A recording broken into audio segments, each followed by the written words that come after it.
Music Matters. Miss Golda May. Hello. How you doing? Thanks for coming on. Thank you so much. Yeah, of course. Thank you for doing this. Thank you, Dante.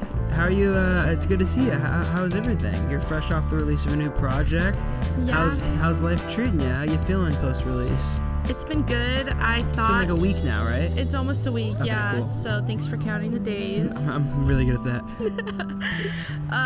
Yeah, I feel very relieved that it's out in the world, and it seems people don't hate it, so that's always a nice sign. Yeah. Just gonna take a swig of ice water because it's fucking 99 million degrees in here. Yeah, it's hot. It's a lot. Sorry, it's so hot. It's chill. Do you are you an artist that goes out of release week with like a lot of expectations, or do you try not to have expectations? No, I've lost all expectations at this point in my life. And then if they do come, I yell at myself. I'm like, bitch, why would you even think anything would happen? But no, I mean, it's been like, I don't know, I made this album a few years ago, or I finished it a year and a half ago, and you know, there was like a lot of potential label interest, and then those motherfuckers all ghosted. Sick. So then I was Shout out him. shout out you sexy. Shout out to A&Rs out there.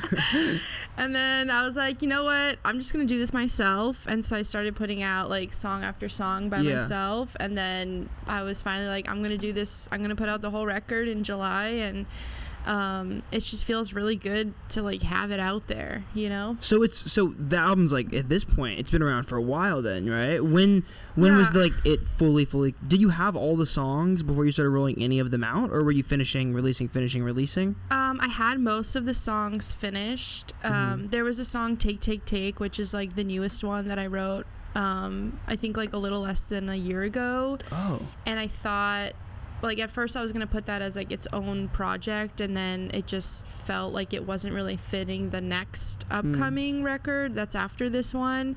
And so I decided like this is the record that I wanted it to be out on. Yeah, that's so cool that you waited that long to kind of like roll everything out properly. I feel like a lot of artists just get in this habit of like, I made something I like, let me throw it out there. But it seems like there was very much like a calculated process to kind of like take everything as it come and put it all out. Yeah, I try to like really listen to the songs a lot before I put them out. Like, I want to make sure they stand like a test of time, or the test of time, or whatever. I'm sorry, I'm ESL, but like, you know, I just like want to make sure that they're good after 2 months, 3 months. Like, are they good in the spring? Are they good in the fall? Like, that's the kind of thing I want to try to do with my stuff, is like, can it last? Yeah. That's always such a hard thing, though, too, I think. Because, like, as an artist, it's so easy to just overplay something that you made and begin to, you know, dissect all the little parts of it that may or may not be perfect.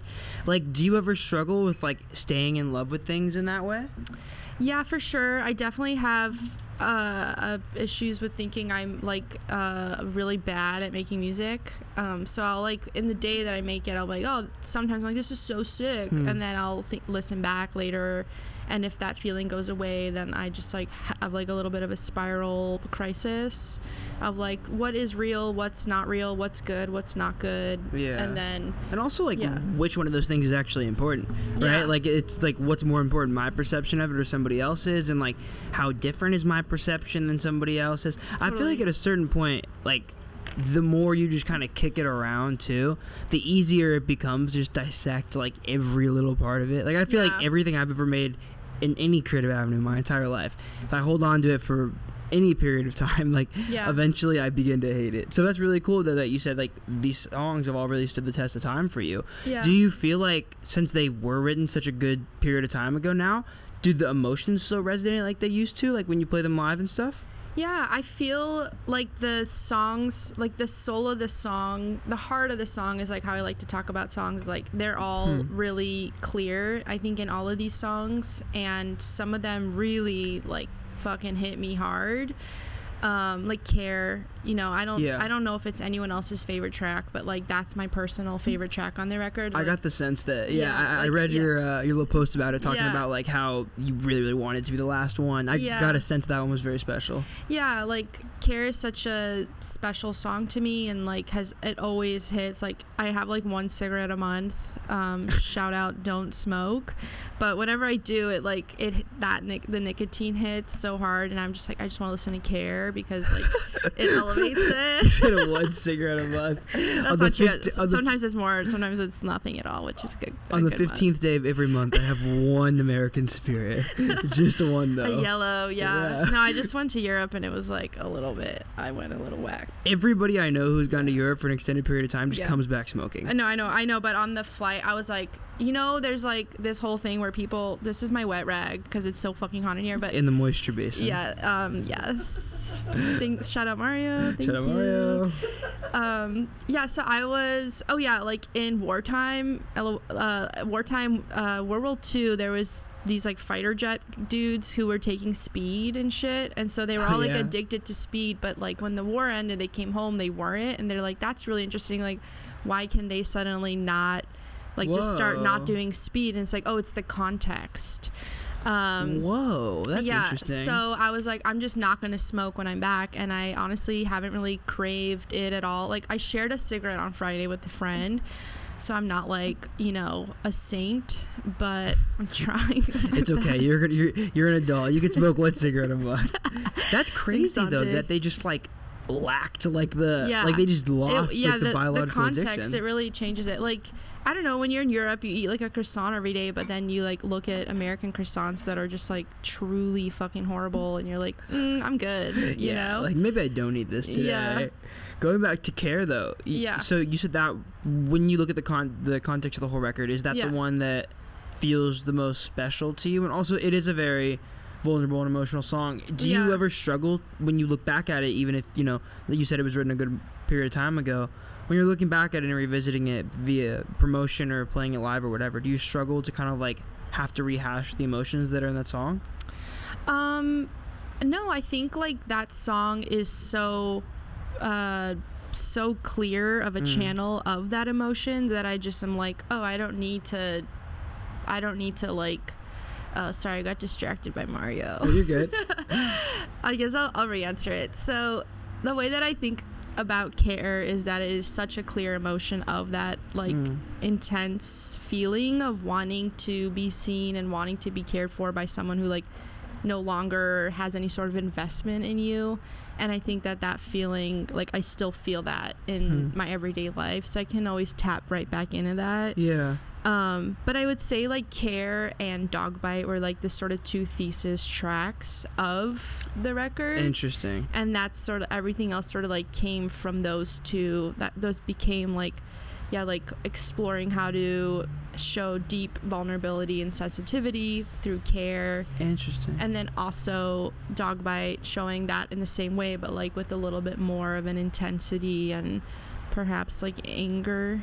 Yeah. Yeah. That makes a lot of sense. Like Dogbite, I mean, we'll get into this more too, but Dogbite, I remember reading that you were saying that like it was one of the first times you really found out how to like express anger in music, which is an interesting thought, because it, I would say that is an emotion that's less touched upon. It's certainly touched upon in like a bunch of different musicians, but like I think people jump to either like happy or sad, and then like anger is kind of somewhere in the middle. But it's interesting that you said like Care is one of the thesis tracks. I was kind of surprised to hear that instead of something like Let Go, whereas like that felt like to me very much like its place on the album being like the first track kind of felt like this like set of intentions, so it's cool to hear that Care and Dogbite are kind of the way you look at those two. Let Go definitely feels like it's definitely part of that Care world. And it actually did come before Care.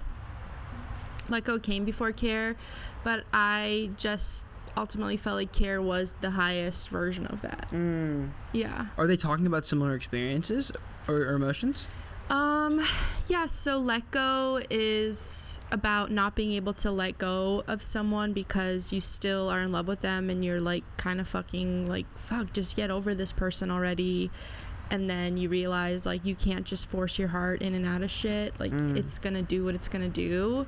And so Let Go is like a song of acceptance of like saying to my heart, like, it's fine, it's chill, like, that's okay, we haven't let go yet. And that's like the beauty in that, of like that middle space of like you haven't quite moved on, but you also like don't really want them back, but your heart is just like doing its own thing as it does. And so that felt like what you know, the what let go is. And then care was a little bit different, where it's like, you know, we're breaking up, we're ending, but like, can you still care about me even though there's nothing in it for you anymore, like to the other person? Can we still treat each other with kindness and love even though like we're not building a life together anymore? And like that's what care is about. That's such a crazy idea, that the let go one specifically. Like the idea of like forcing yourself to let go of somebody, even if they're like physically there, you know, like if the person is there but the feeling isn't, and like letting that go is almost like, I don't know, I always question, like, are you supposed to force yourself to feel things? Like, are you not? Like, can you even actually feel them if you're forcing yourself to feel them, or will they just never leave, you know? Yeah, I think like it depends on the person, but I think I have a really hard time letting go of people that I like have had really deep, intimate, loving relationships with. And like I think it evolves over time, where, you know, you can sort of alchemize it into a friendship love or like working love, but you know, it takes a second sometimes to like go into that. But I think for me, whenever I've been really intimate with someone and like felt that deep love, like I do want to just be like, okay, we can stop having those feelings about that person when we see them, like, and you don't really get to decide that. I think just like time and, you know, I've like hired shamans and shit to help me with this stuff. And like it doesn't fucking work. They're like, the cord is cut, and I'm like, I don't think it's cut, bitch. Dog, it's right here. I see it. What it's did they fucking say? tearing me out. Yeah. What do they say? You're supposed to take like I think it's so dumb as a rule, but don't they say like it takes like double the or like half the time you're with somebody to get over real. Them? I think it's dumb. I think it depends on who. Like I've had short relationships that like fucked me up for years, and then there's some people who like, sorry, this is my wet rag. It's time to dab up.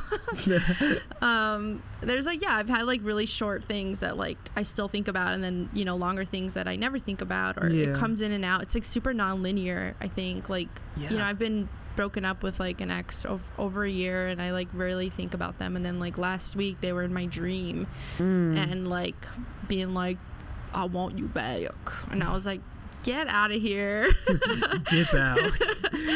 I don't think there's any way that you can put a timeline on it. I also think, and this goes for like breakups or any kind of like just monumental life experience, I think it really matters where you are in your life and how impressionable you are at that time. Totally. And like how like emotional you are at that time too. And if you're more in like a state of like I don't know, like growth or regression as well. Like I think like it makes a lot of sense that like relationships that happen in like certain periods of your life last longer, in terms of like the ones that, you know, you feel for longer. Just because like you're impressionable at certain times and certain times you aren't. Like I think it's really easy to look back at relationships when you're younger and be like, oh, that one doesn't really mean that much to me anymore because I was like a fundamentally different person. But I think once you get to like, you know, whatever age, like 27, 28, 29, 30, it's, you kind of are for the most part who you're gonna be. So it's not like you were in a relationship with like a different part of yourself. It is that part of you, which I think makes it a lot more difficult to get over somebody for sure. And also like it's whatever you projected onto them. Like I know for myself, there's like some people I've dated that I see as like above me or like as mentors. And those relationships, like those types of people are like, I find a lot harder sometimes, or I have found to be harder to let go of because I put like so much of my like validation into their hands, and like, am I good at art? Am I good at this? Like, tell me, am I good at this? Am I good? Am I talented? And like letting go of that and just being like, I can't just rely on them to tell me whether or not I'm good anymore. Like I just need to like trust myself. And I think that's like a really big step for me and, you know, some other women I know, because like just the way a lot of society is structured is like, oh, a man will save you, you know, like Prince Charming's on his way. And it's like, Prince Charming's not on his fucking way. Like the only thing that's on its way is like hard work, and like harder work for a long time when no one fucking gives a shit about you. So I don't know, that's kind of like what I try to get away from now when it comes to love, is like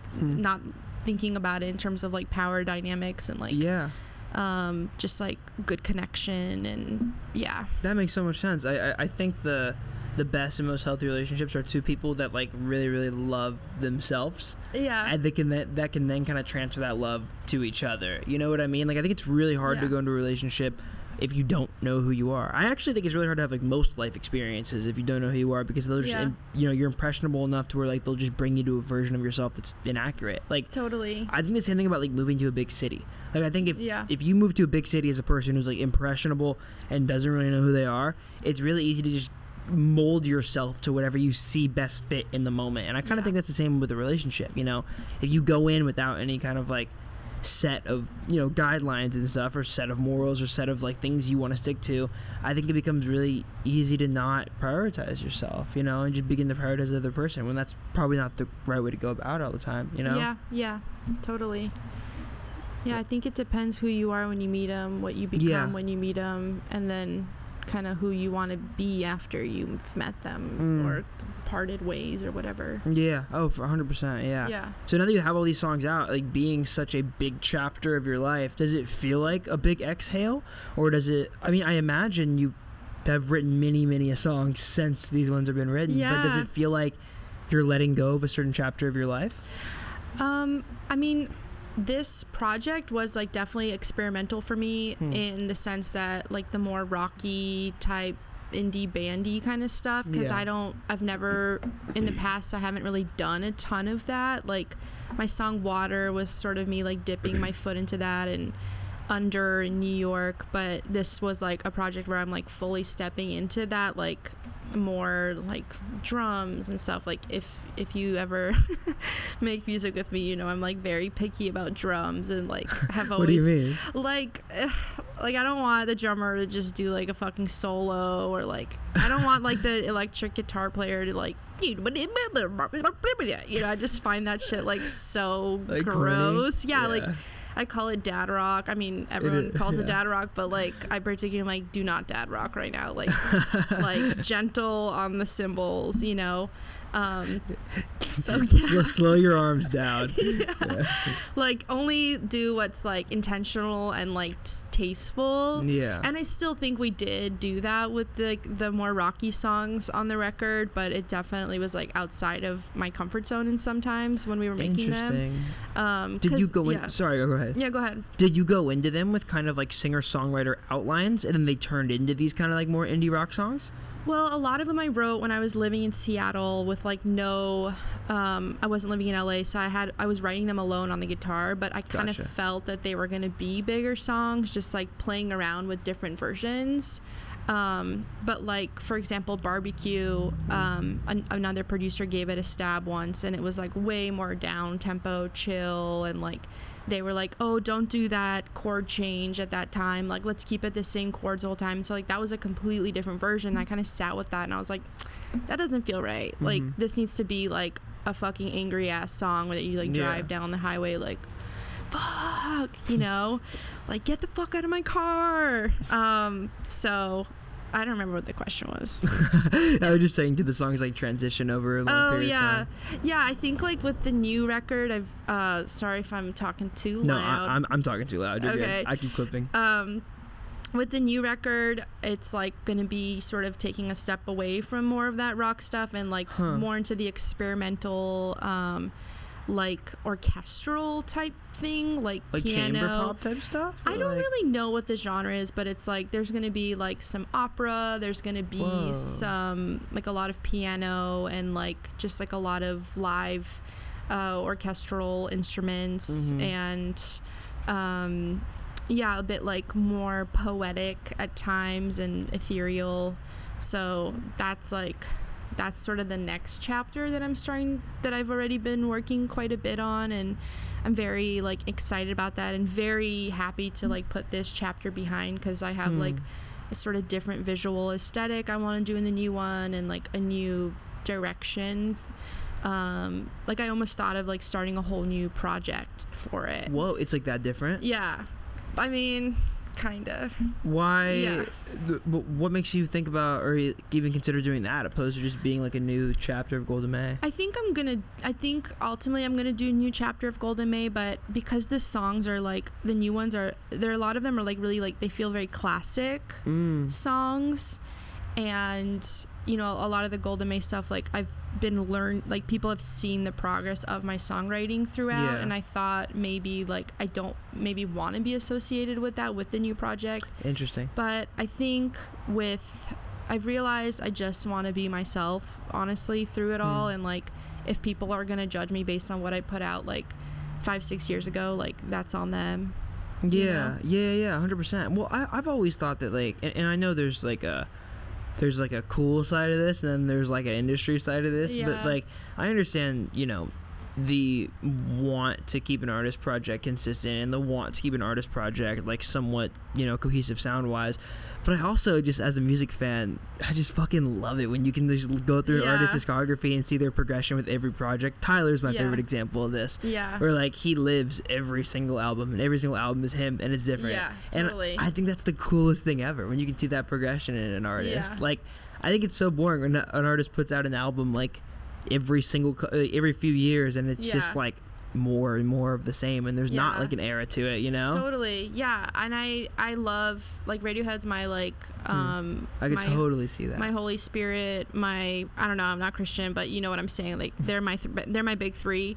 My top three on MySpace. Tom, Johnny, and whatever, Nigel. But like I love Radiohead, and that's what they did. There was a thought that was like, is my album Say It Back like my Pablo Honey? But I don't think so. What do you think it is? Is it your OK Computer? No. I can't even compare. Like that's. Is it your Moon-Shaped Pool? No, never. But you know, like I think what's cool about Radiohead is they have their eras, and everyone's got their favorite albums, and like I think that's cool. Like, and everyone's like, oh, don't do an album. There was a lot of like conversation around maybe don't do an album. Like no one listens to albums, and I'm like so happy I did an album and like stuck to my gut around it, because like it is an experience to just put it all on and be like, oh, that was the world she wanted to create. And so I'm excited to like make the next one, because it just feels so fucking good to put it out as a whole project. I think like in today's music industry, like sticking to your guns and saying like I'm gonna put a record out is really noble, and I think it's like becoming more and more rewarded. Like I feel like there's like this weird ultra industry side of things where, you know, a lot of artists, a lot of managers are like, maybe don't do that, and I understand the logistical premise of it, right? But I also, and maybe this because I'm in LA around like a bunch of pretentious people, but like I also think that like people are more hungry for that than ever. I think there's arguably more of an audience for albums than there has been in like at least the last 10 years, you know, or at least like in the streaming era. I think like we're reaching this peak right now where it's like the streaming era has gotten so oversaturated and so difficult to navigate that folks are like kind of rebelling against it, and I think people are listening to albums more than they have been in the past. Like, obviously not like in the past pre-streaming, but in the past post-streaming, I think. But I think it's really cool that you're like I made an album and I'm gonna make another album and an album and album and album. I think it's you know, it's easy to not do that, but I think it's really cool that you're committing to it. I really think it's such a nice thing to put on a record. Yeah. Call me daddy, call me grandpa daddy, but I think that's don't ever call me that, but like, you know, it's just like, what a good feeling to be like the next hour, like I know my company, you know, I know the world, I know like the path.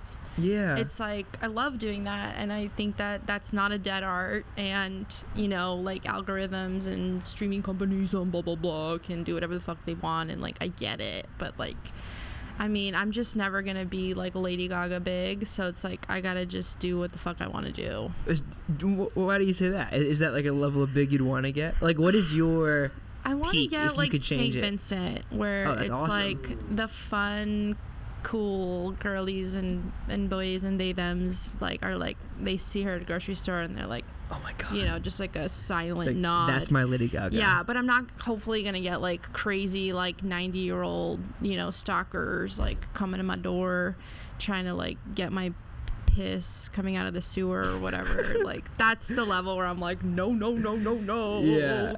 You know, that's a weird angle to it. Nobody ever talks about how big you don't want to get. It's always just like how big you want to get. I don't want to go to the grocery store and feel like accosted. Yeah, you know? Yeah. Because at that point too, your stories almost, they aren't even yours anymore. Totally. Like, do you feel like when you put out a record? I heard James Blake say this one time, so I'm fully stealing this. But one time I heard James Blake talk about how sometimes putting out an album is like mourning for him, because it's like those were his stories for so long, and it sounds like you had those stories with you for so long. When you put them out, do they die a little bit? Like, is it hard sometimes to share that part of yourself with somebody? No, I'm like, do whatever you want.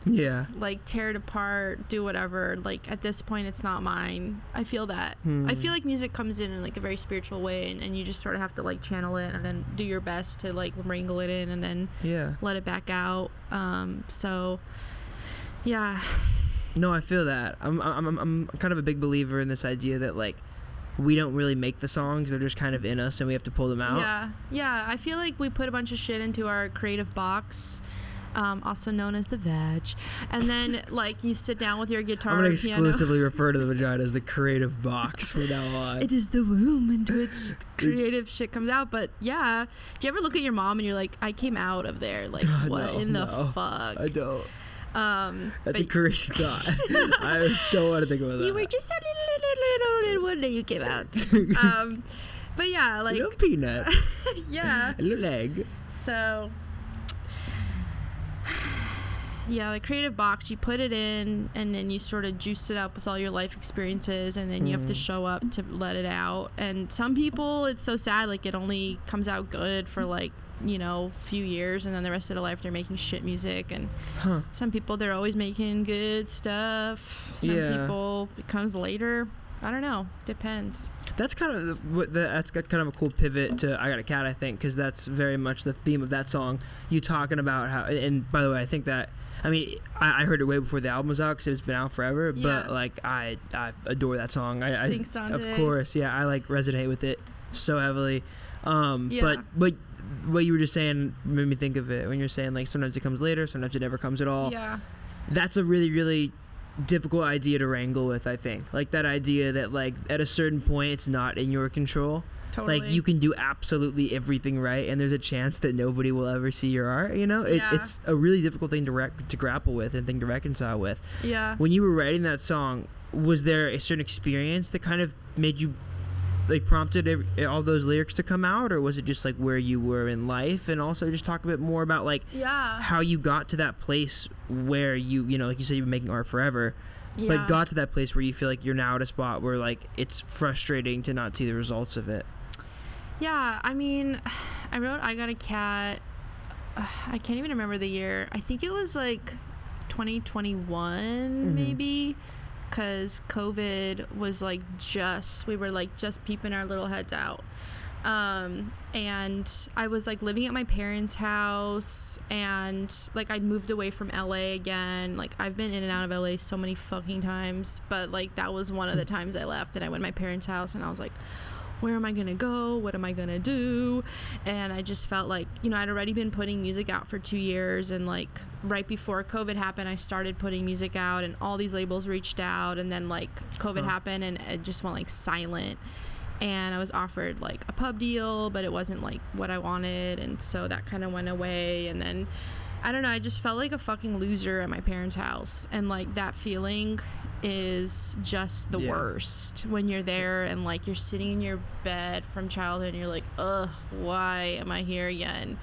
And then it just sort of poured out of me, honestly. Like the whole thing poured out of me, and I don't know, I just feel like a lot of like, I feel like I'm someone who like had a lot of potential or whatever. Like I was like a really smart kid, like I went to a really good college, and then after school I just sort of like burned out, and I was like, fuck this. And then like life just felt really hard and stressful, and I was like, is this life?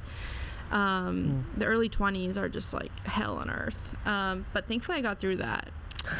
But still, like I'm still like working really hard, doing sessions, putting myself out there, and like, you know, I'm not getting like the sort of traction that I like wish I could have. And there's like, I know, you know, I try to come from it from like a spiritual perspective of like, there's not like, this is in like someone else's hands. But I do still get frustrated and upset, and like, you know, watching other people who like are popping off and stuff, and I try not to like compare and get jealous, but like I definitely do. I don't know. And it also just feels like the world's ending. So it's like, you know, there's like the bridge and I got to get like, nothing matters at all. Nothing matters at all. I love that song. Yeah. But I feel that I'm like, but none of this matters. Like, despite all that, like my own personal successes and achievements, you know, it's like none of this fucking matters. Like one day I'll die. And like, even if it does blow up, it doesn't like really, you know, like, I don't know. It's just like, I don't know. Recently I went to the Van Gogh Museum in Amsterdam. I was like looking at his stuff and you know, he like famously died before he got famous, and I was like, dude, like this shit's so wild. Good. Like how do people not know this was that good? And now it's like the amount of people making money off his ass is like so crazy. And he never made any money off his ass. Never. Yeah. And like I'm like, you know what? If that's my sort of quote unquote service to the big lord of Radiohead, then just like let it be, you know. But I mean, I don't know. I go back and forth. It's like it's definitely the hardest part about this is like it's so hard. Not like you just keep putting shit out and working your hardest, and then like things don't happen in the way you want them to, and you're like, well, I gotta keep fucking going because like I've tried to not do this, and then like I always come back to making music as like a very core part of who I am. So this is who I am, and this is what I'm gonna do, whether or not like I get 100 monthly listeners or like fucking 40 million. I'm getting like anxious hearing you talk about this because it's such like it's such a theme in my life too, and I definitely feel it. I sometimes think success is harder when it comes and goes and comes and goes and comes and goes, opposed to like just being on this like, you know, like sequential incline that happens for years and years and years and years, despite failing for like a long time in the beginning. It sounds like you kind of having that situation when you were coming out of COVID, like having a bunch of offers at the table, like you know, kind of it being there, like it's kind of like that ghost that just keeps disappearing. And then you're right, you get to that point where you start questioning, like it's kind of the human condition question, right? It's like, what do I do it for? Am I making it for me? Am I making it for somebody else? Where is the validation coming from? And it's so fucking hard to tell yourself every single day that like I'm making it for me, because that's the thing, right? That can be true. Like you can fully be making it for yourself. That doesn't mean you don't want to live off it. Like everybody wants to live off this. We love it. And for sure. It doesn't mean you're making it for somebody else if you're still trying to live off it, you know? So it's like it's so hard to define that goal. Yeah, and I think like the other part of it is like you start to look at yourself in the mirror and be like, oh, why is the reason this isn't happening? And then ultimately like sometimes you get to the answer of, oh, because I'm not that good or I'm not that talented. And then like, you know, compounding that with like my family, with my parents, like they don't really approve of my music. They've like really never supported it. Only in like recent years when I got some stuff in like movies and TV shows and my dad like tell his racquetball buddies about it or whatever, but like dude, I swear to God, I texted my mom Friday. I was like, I put an album out, and she like never responded. And then today I like called her. I was like, I put an album out. She's like, oh, send me the link. I'm like, girl, just fuck off. Like, Google it. This bitch is like on the internet 24/7. Like, she can totally. But I mean, I love my mom, but like, just no support for it, you know. And what do they do? My mom's a piano teacher, or she like was for a long time. Wait, what? But like only classical stuff. Like, I thought you were gonna say like she worked like a big corporate job or something. No, that's so. Wait, she's a piano teacher and she doesn't really get it. No, she doesn't get it. She's like this was the craziest thing ever. So my mom's like super right wing, or she was at one point. And she on this like crazy ass right wing podcast, she suddenly heard "Read My Mind," my cover of "Read My Mind" on the podcast. Yeah, and she was like, and then she called me. I don't fucking know. They played it on the podcast. They found my song and used it in their podcast, and my mom was like, and I told them all, it is my daughter. I'm so proud. And I was like, what the fuck part of the simulation like is this? What podcast was this? I don't know, some crazy ass right wing. There's probably like 4 monthly listeners. Like, let's be real. Like, it's like Charlie Kirk played like your cover. It's like it was so crazy. And then I was like, oh, that's the only way my mom will ever hear my shit, if it's like embedded in a fucking like right wing podcast that she listens to. That's just so crazy. They found that. So crazy. It's so fucking crazy. But that was like a fun little moment of my life. That's so surprising. Like I really would think if she was a piano teacher, she would understand. No, she doesn't. Like, she's like, oh, I heard this not great music Simon and Garfunkel today, and it reminded me of your music, Ariella. I was like, was that a compliment? Like, I'm not sure. No, that was not. Like, that was not cool, Mom. But yeah, they like don't agree with what I do. So anyways, so like in their eyes, anytime I put money or pursue music, it's like, oh, go be doctor or a lawyer or business lady, because I went to business school too. So like they're like, oh, and I have like a fucking desk job and shit. Like, yeah. Because I have to support myself. I'm not a Nepo baby. Sadly. Unfortunately. I'm not a trust fund kid. Me neither, unfortunately. Yeah, wish I was. No sugar daddy. But yeah, that's the fucking life right now. Yeah. Just hustling it on my own. That's such a difficult, on like so many levels that's difficult. Because it's always like, you don't want, like, almost the worst thing that can happen, I think, too, is like they don't get it, and then when some resemblance of success comes around, they get it, but then like if it does come around, like how are you supposed to act? Totally. Because you've been doing this for like a good amount of time, right? Like almost a decade, or definitely a decade now. Damn, seriously, for a decade? Yeah. I started like really writing songs. Bro, what is that truck? They're going to the quarry or some shit? What was that? I don't know what this street is, but there's a cool bear sticker on that trailer. There is a cool ass bear. Honestly, no one's ever mentioned that on the podcast. I'm so glad you mentioned it. There's a sick bear sticker. Dude, I have a bear sticker on my guitar, and like I know everyone loves bears and fears them, but they are like really so sick. Yeah, they'll kill you though. Yeah, absolutely. They'll fuck your ass up. All good things do. Yeah, type shit. So when did you kind of seriously begin pursuing it? You said you've been doing it for almost like a decade now? Yeah, well, in college, I started like writing songs a lot when I was 17 with this like this guy who was like totally burnt down on acid, and he played drums and had like really long dreads in San Diego. Shout out. Sounds like a San Diego guy. I know, that's 100% like that.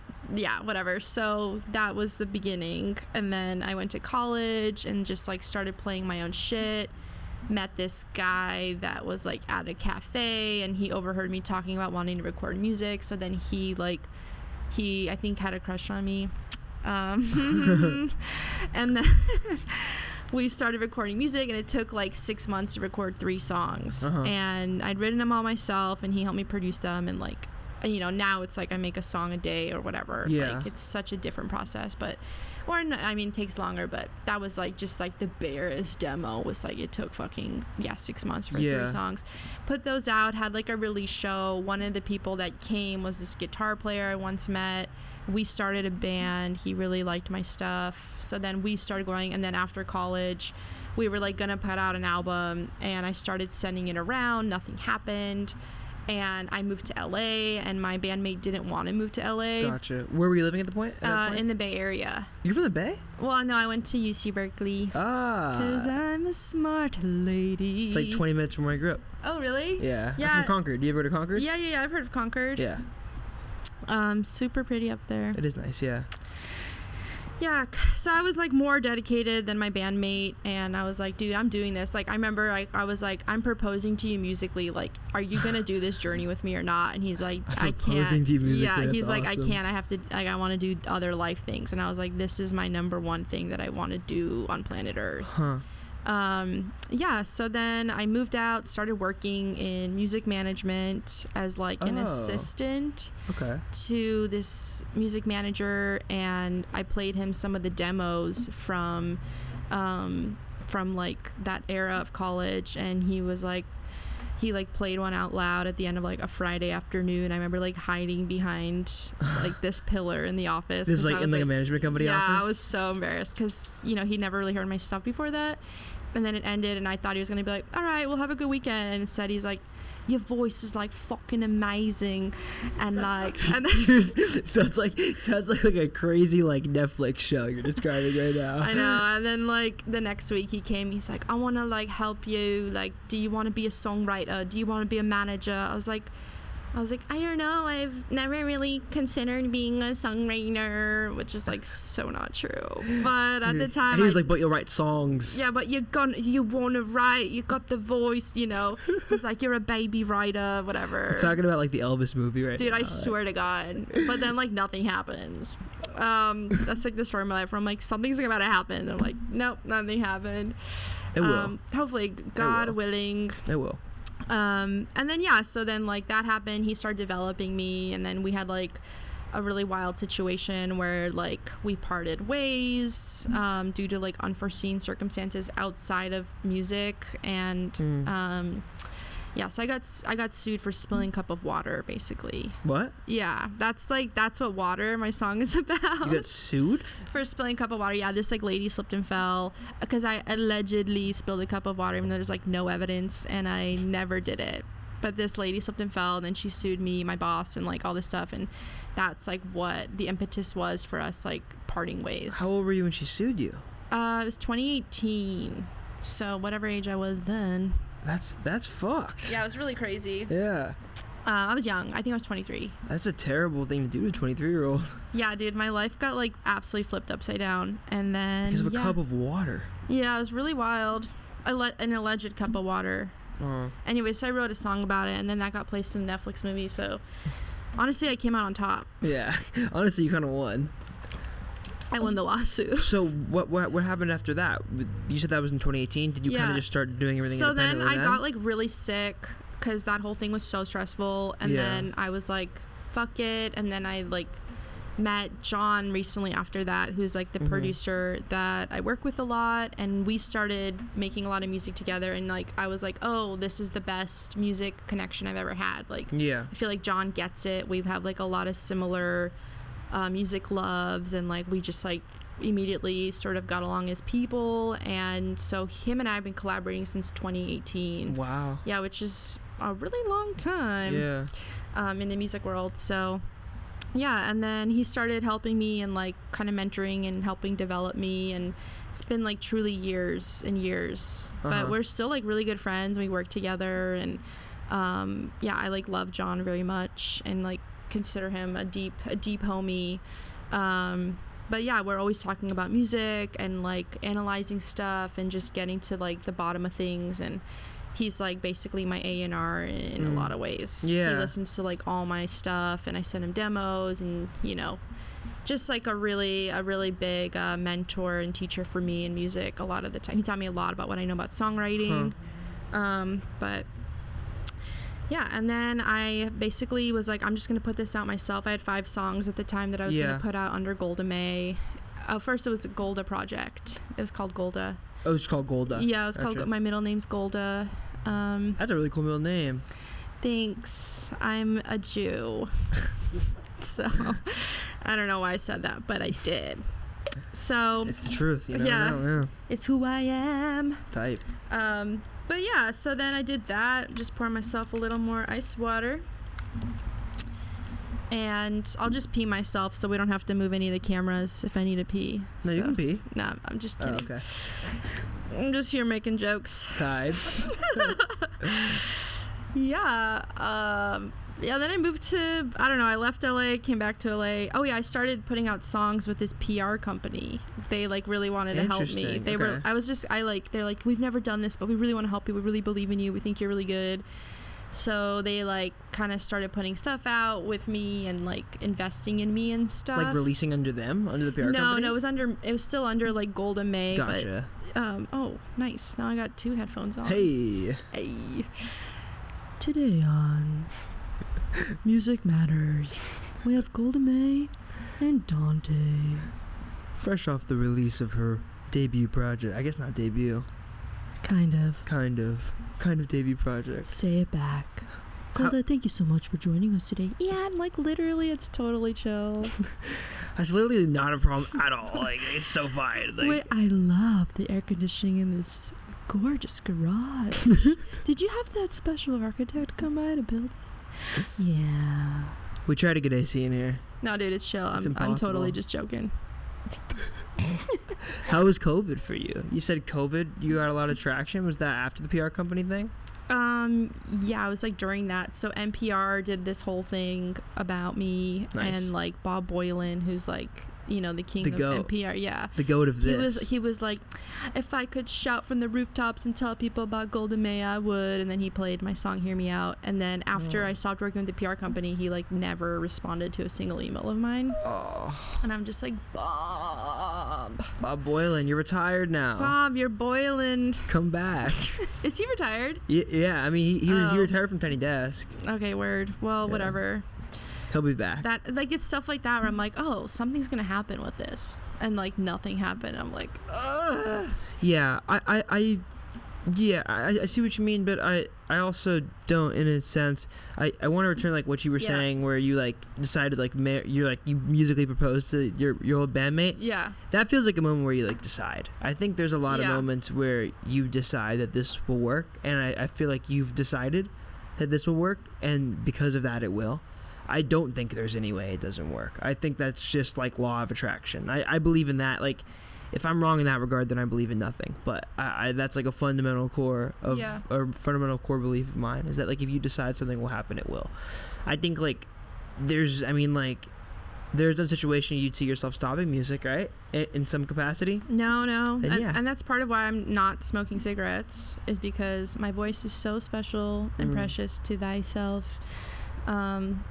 But once in a while, you know what I'm saying? But I'm just kidding. Once in a while, I gotta indulge. No, they're like totally not worth it. But yeah, no, I think that's very sweet sentiment, Dante. And when I'm not in my nihilistic moods, I will nod my head and agree with you. Yeah. Well, but do you not see it that way? I mean, I try to, but I've just had like so many letdowns where people look at me in the face. They're like, we're gonna make you a star, you know, and then like after whatever time I'm like, you didn't, and I'm out here working, and I don't know, I guess like maybe I need to drop that story. Like I was like, maybe I should do a mushroom trip with like an empowerment coach or some shit, and like shake that like insecure, like nothing's gonna work attitude out of me.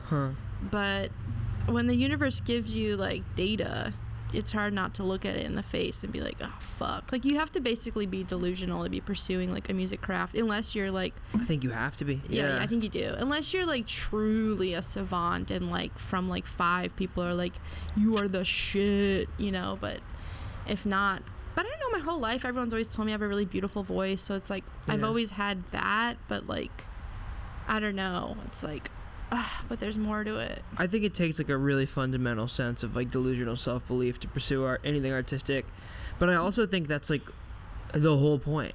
Like the whole point is the instability, like in every step of the way, right? It's like, what else are you making music about? You're making like I've never understood, or like nepo babies or trust fund kids like write music. What are they writing music about? Not to say they don't feel anything, of course they still have feelings, but it's just like, I think the longer it takes, the more it comes. Like the longer it takes to find that level of success that you're looking for is like the greater the payoff is. I don't know. I truly believe that, and that's why I believe so heavily in just deciding. Like I think you can just fully decide that you want this to be your life, and if you never change that, like, and I know that seems like a daunting decision to even like consciously make, but like one day like, oh, I'm gonna decide that this is the thing that I'm gonna do, you know. It's weird, but it's that one day turns into years and years and years eventually. So I don't know, like I did have a moment of decision I can tell you about, when I really decided. I was 19. Well, the first time was when I was 17, making music with that the drummer dude in Encinitas, and I felt magic for the first time in my life. Like we were like playing music, and I was singing and playing guitar, and like I felt so like high and elevated just from making music. I was like, oh, like this is God. Like this right here is like how I can access the big Lord, you know? And I'm not even like super religious, I would say, but like that feeling was just like so clear. Yeah. And then I was in New Zealand doing like an internship, and we were getting evacuated because there was like an alarm going off, and we were on a really high floor, like 36 or something. Yeah. And everyone was in the staircase going down, and it was like really slow, and I felt really scared. Why were they evacuating? There was some like alarm that went off. There was like a fire or something in one of the floors, and I don't know, just like it went off, and everyone was evacuating. Like you can't use the fucking elevators because you know it's a fire. And we were going down, and I just remember like everyone was moving quite slowly. Like you can only go as fast as a person ahead of you. Yeah. And it just like hit me so hard. I was like, if I'm gonna live this life, when I die, I want to have pursued music. Like it was just so clear to me. And I remember calling my dad that day, and like this was back when like Skype was a thing. I Skyped him. I'm like, I'm gonna pursue music, and he's like, no, Ariella, like this is a terrible idea. Like, why would you go to business school and now pursue music and like blah blah blah blah blah. And then I was like, I've made up my mind, and like that was like just such a clear thing where it's like, if I'm gonna live this life, I want to do it pursuing music. And that's kind of always been like at the bottom of it, always the thing. I feel like the regret of never doing it is infinitely more painful than the fear of failing. 100%. I think like once you can get to the place very quickly where you're no longer afraid of failing. Yeah. But I don't think you can ever get over the regret of not doing it. Totally. Ever. Like that's my biggest fear. My biggest fear is literally like being on my deathbed and be like, you didn't pursue music to all that you could. Yeah. Because there's just nothing, and I'm sure you relate to this, there's nothing that makes me feel like music does. Nothing. Totally. You know, maybe I haven't found it yet. Maybe it's like hard drugs. Haven't found it. We'll see. But like, don't be looking for that. I've never done those. But like, I don't know. There's just, it always felt so obvious to me. Yeah. Like it felt like when I was 16 and like made this decision to like do this. Yeah. I felt like I was late.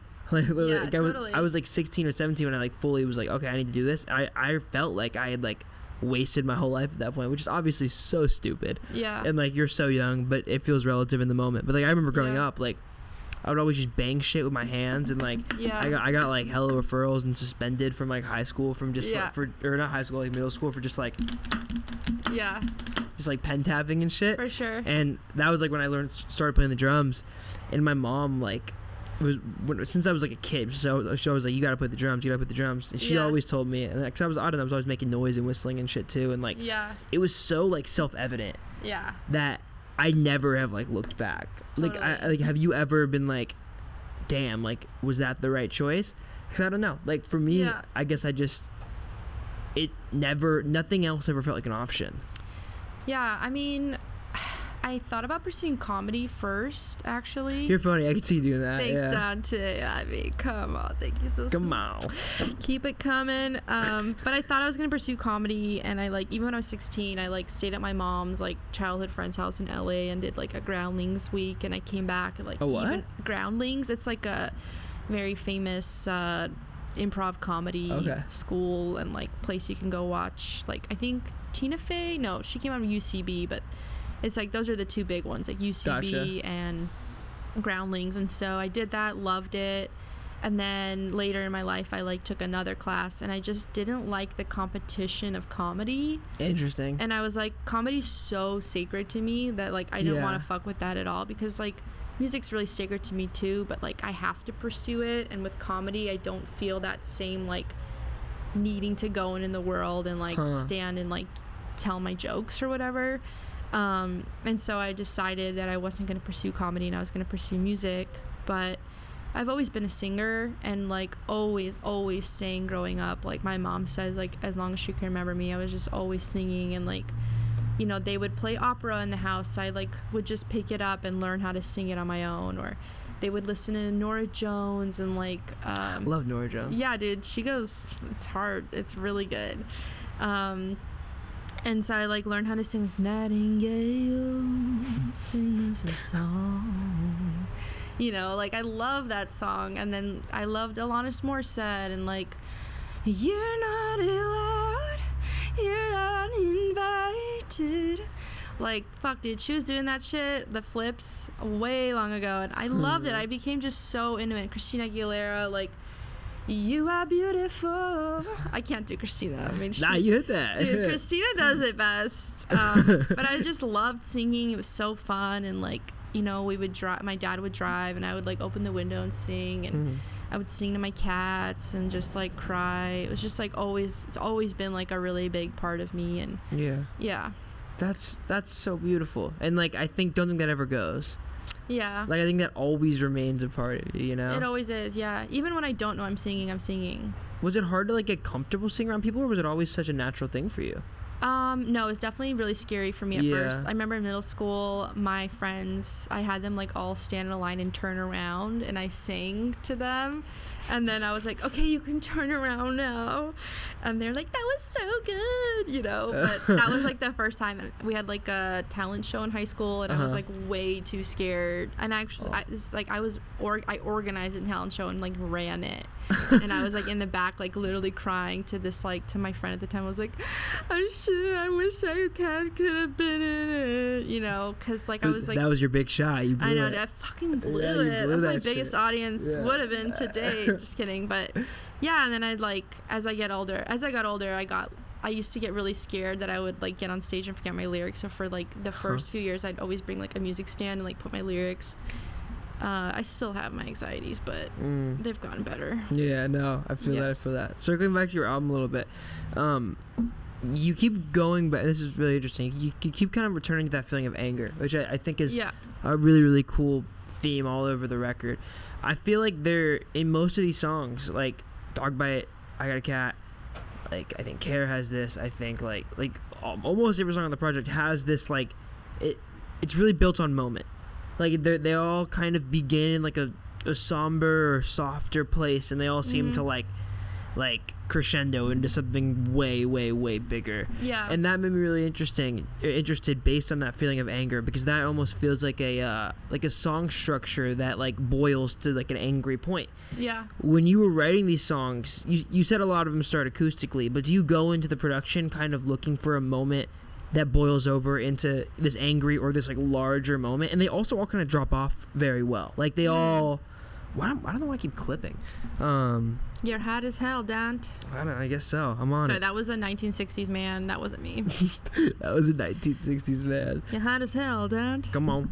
But I'm reading quick segue. I'm reading the picture of Dorian Gray, and they're all like, these like old dudes are talking to each other, and they all want to fuck each other, and like I'm just like, so gay. I'm like, you guys, this is the gayest thing, and they're like, I'm engaged to wed a lady, and I'm like, you guys just want to fuck, like shut the fuck up. Like the way they talk about each other, I'm like, okay, this was Wait, how so? Like they're like, he is one of the most marvelous men I've ever seen. Yes, he's quite charming. What did you say? Yes. I really would like to see him more. I'm like, you want to fuck? Like, be real about what that is. I can only imagine how tight he is. Dude, yeah, 100%. Look at his golden hair coming out of the carriage. I'm like, I don't know what is gayer than that. Which I love. That's so funny. Wait, what was that? Oh yeah, moment-wise. Yeah. So when you're kind of in the production space, are you writing these structures from a place where you want them to boil over into like a very specific moment, or do they kind of get to that place in the studio? How does kind of the process from taking these songs, being just acoustic in your voice, into these huge production moments that like exist on like I Got a Cat and like Dog Bite and stuff?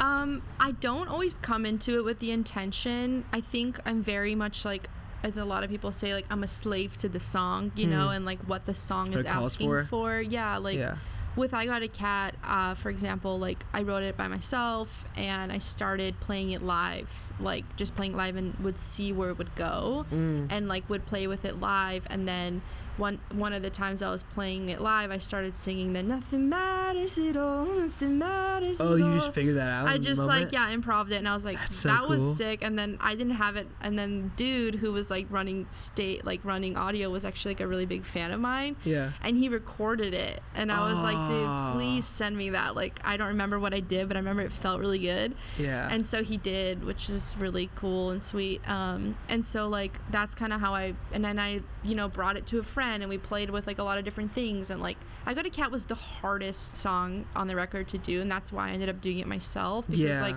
that's fully produced pretty much by you, right? Yeah, there were so many versions with different people, and it just didn't feel right. Like originally we did it to click, originally we did it like electric guitar, then this and that and this and that, and it was like so many versions. Like my collaborator Daniel Che and I like spent so many days like trying different shit, and then like I played it to Harry Burr, who's like the mixer on a lot of the project, and I asked him, I was like, Harry, like, can I just play the song? I don't know what to do. He's like, it needs to be you and the guitar, and like just do that. And I did that, and I just like put a mic and did it myself. And then I was like, all right, I'm gonna start adding stuff. And like John really encouraged that too, like just do whatever your instinct says. And like, so I started adding stuff, and like it definitely is like the jankiest song on the album. Like it sounds janky as hell. Like it's huge though. Like it sounds huge. Like I really could see how like you just started with the acoustic and just built from there. Yeah, exactly. And and I brought it to like Zach Fogarty, who's like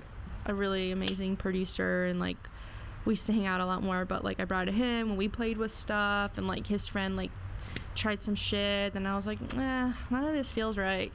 So yeah, I ended up doing it myself, but I think it just kind of depends. Like I love a big crescendo in songs. Like I think a lot of my stuff leans more cinematic in general, and like so I like that like catharsis, like release of an emotional moment. I think a lot of my stuff does that because I fuck with it. Lyrically, did that song stay the same the whole time? Like were the lyrics you ended up releasing the lyrics that you started with? For I Got a Cat?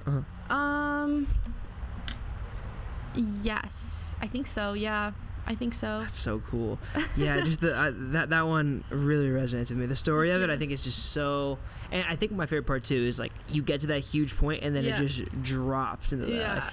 Like, we were young and too fucked. Yeah, no, that song is so cool. I see how like it could have started as an acoustic song, and it just builds more and more and more. Is the version you ended up with the best one that you feel like you came across? I think it was the best out of all of them, and I felt like this is what it's gotta be. It's gotta be janky. It's gotta be Ari doing weird shit. That's me. Just doing like my weird harmonies and production, and just like, because I don't like really know how to like produce on the computer. Like I'm very involved in the production stages and like give a lot of direction to the people I work with, and they can like make my visions come to life. But like actually executing it is really hard, and I don't have all the plugins and skills to do it, and like I get really overwhelmed with the tech of it all. And so that was just like, bitch, you gotta do this. Like sit the fuck down and produce this fucking song. Had you made like songs front to back production wise before that point? I mean, Table for One on like a previous EP, I kinda, but Bram Inscore, who has now passed, helped me produce that one, and Ela, who helped me produce Crawl, kind of helped take it over the edge. But this was like my first, like, I'm doing this.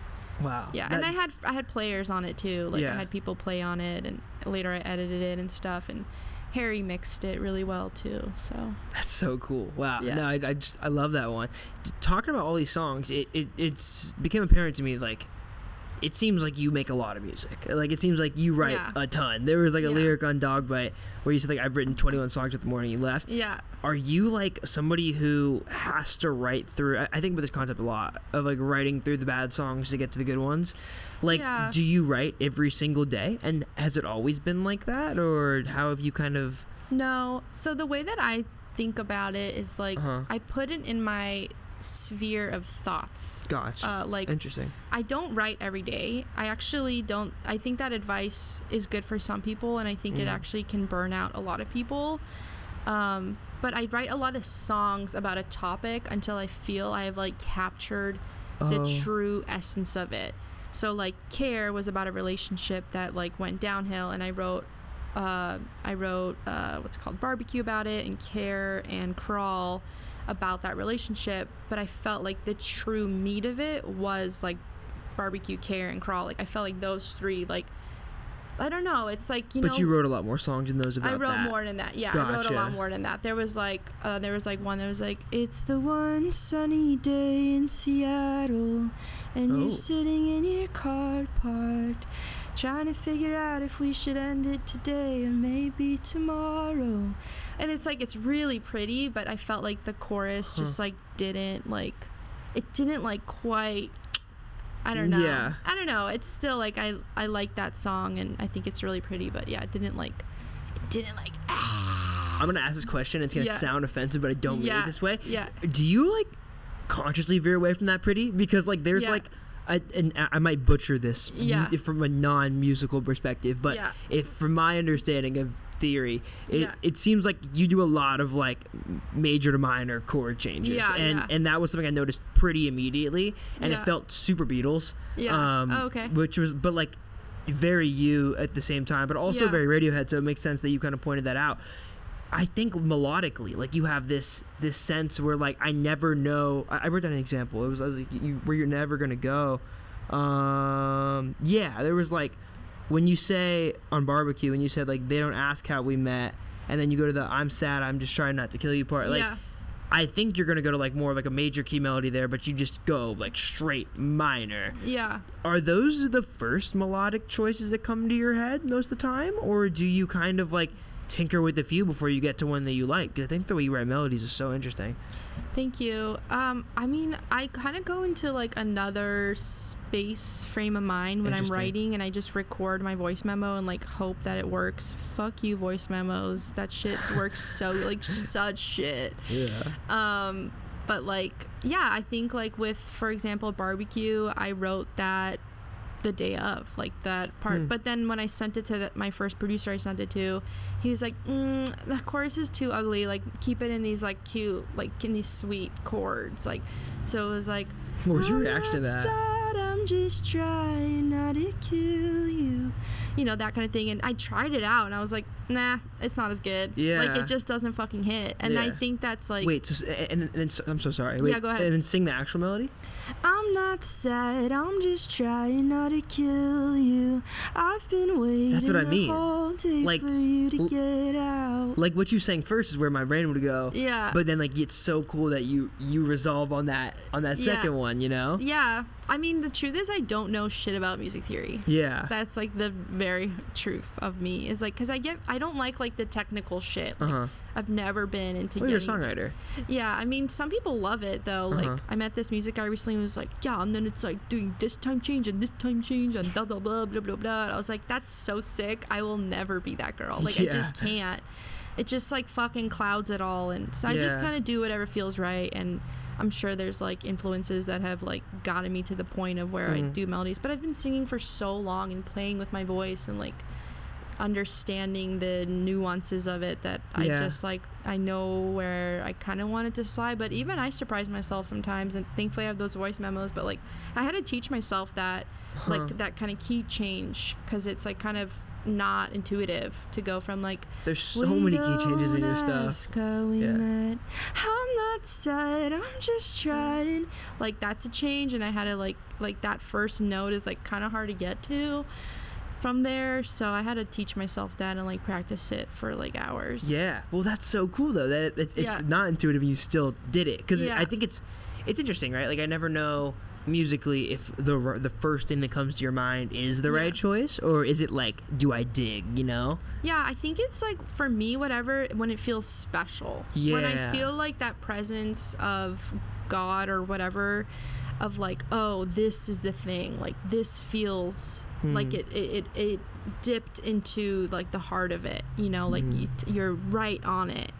And I'm like, oh, follow that. Like, that's the only truth when it comes to songwriting for me, is like, whatever that is. And like, if that's going to be, you know, pretty throughout, it's going to be pretty throughout. If it's going to have that like, fuck moment, then that's where it's going to go. And it's just like following it and trusting it. And then in the end, if you don't like the song, you just keep it on your Dropbox and hate yourself forever. It's just like finding that lightning in a bottle feeling. And I think you're definitely right. Where like, for example, when you were saying like theory is never going to be the thing that you most base on, I think certain people, like that lightning in a bottle feeling comes for them based on certain aspects of a song and like where their brain goes. Like I think some folks like are very keen to like making a very interesting like theory choice, and then that is their lightning in a bottle moment. But it seems like you more so, at least the impression that I get, is like the story is the feeling. The feeling. Follow the feeling, like always. Follow the feeling, and then wait. Thumbnail right there. Follow the feeling. I like that. Follow the feeling today on Music Matters. No, that's I think that is great advice though, for like more than just songwriting. I feel like you gotta follow the feeling. Like if you're gonna, I hate playing with like super technical heads, because I'm just like, it's not that I don't hate, I'm gonna rephrase that. I hate making music with people who think about it only from like, oh, we need a song that's in like this time measure, and we need something in this BPM, and we need something like, I'm like, it's like boring. Yeah, if you're it's coming quantifiable. And you're like forcing it. You're forcing the thing. It's like whatever's in the room right now is like what we need to honor and respect. Yeah. And if that's gonna be like a weird cowboy song, then like that's what we're gonna do. Yeah, my least favorite part with that is that it's quantifiable and explainable. Yeah, totally. I don't think music is supposed to be explainable. Totally. I think what's so cool about music is that like you can't explain it. Like there's not really any way to explain it. That's why like I think, and I stand by this, and I've gotten some shit from this. Like it's kind of one of my hotter takes. I think that like it is significantly harder to be an incredible songwriter than it is to be an incredible player. And I stand by that. And not to discredit any really good players, but it's just like that's mathematical. That's practice. Why you can just learn that. Like there's no emotion or experience or feeling involved with that. You can just like quantifiably become a good player if you put your hours in most of the time and understand the math that it takes. Totally. Whereas songwriting is almost specifically catered to experience. Yeah. Like you need to experience to be a good songwriter, I think, you know? Totally. Yeah. I mean, I wish I was a good player, but I ain't. Maybe one day. I was like talking to John the other week. I was like, I really wish I was a better guitar player. He's like, if you really wanted to be a better guitar player, you would be. I'm like, yeah, that's fair. That's fair. Yeah. Yeah.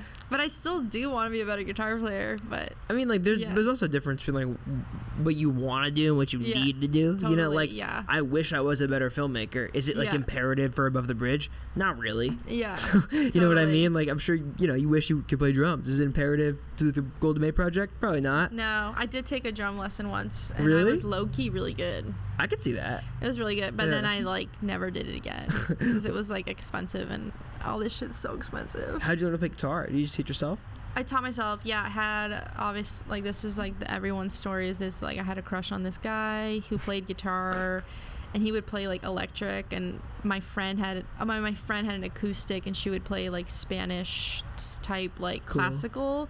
And I remember picking up her guitar and just like strumming and cooing for literally hours and being like, feels so good. Yeah. She probably hated me in the moment. And then I actually bought my sister a guitar for her birthday years before, and it's just like dusting in a random room in the house. And I was like, I'm going to learn how to play guitar. So I started like learning how to play like Video Games by Lana and like, just like covering shit. And then I came to an open mic, and then I was about to play my covers, and she goes, no covers. The lady running it was like, no covers. I played a show like that one time. Yeah, and I didn't, and I was like, I only have covers. She's like, this is the only time you can do this. So I like went home and wrote my first songs. Oh, that's a cool she was like, and I wrote my first ones. I played a show one time at this like bar in Sacramento, and like we went, and like I'm in a band, and we had like a full original set. We had like two covers in it. Like we had like a 12-song set. I think there were 2 covers. Yeah. And there was like we walk up, and there's like a big sign, like it just says like no covers, like on the back wall the stage is facing. Yeah. And we were just kind of like are we gonna so we just played the covers and didn't say they were covers, and the guy didn't know. Yeah. What is like Lana Del Rey gonna sue the bar for like $4 for playing? It's like such a dumb concept. People are like no covers, like who I also think that is like fair use. Yeah, I do think so too. I mean, I don't really play covers. I have one cover out that's Read My Mind by The Killers. Great song. Yeah, but like I was asked to do that, and so I did it, and like, but I wasn't like, I gotta put out a cover. Yeah, I feel that. Do you play any live or no? Never. I never play covers live. Nice. Yeah. I used to though. Hallelujah used to be my jam. Hallelujah? Hallelujah. Hallelujah. Let's go. Shit, it takes me right back. Back to what do they call it? The Romans, or who are Hallelujah? God? It takes me right back to Jesus Christ? To Radiohead. Yeah, let's be real. Tom York, my God. Yeah. Eric O'Brien, my Jesus Christ. Yeah. All right, Golda May. One last thing I wanted to ask you. Yeah. The new project's out. It's incredible. Go listen to it. If you could have people take one thing from it, what would you want that one thing to be? I think like feel boldly.